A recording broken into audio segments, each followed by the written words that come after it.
ઊંચા આસન ઓપતો સિદ્ધપુરી બાપુ સંત ગામ સારા આવતા દર્શન કરવા ભક્ત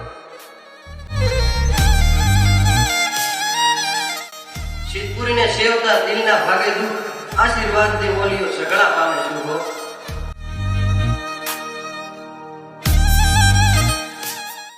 ગામ સારા પૂજતા ઊંચા મંદિર આજ બાવલિયાના બેસણા સિદ્ધપુરીમાં થાય જીપી સિંહ કે વંદના જે આંગણ ઓલિયો જાય મનની પૂર્ણ માનતા કરે સિદ્ધપુરી સદાય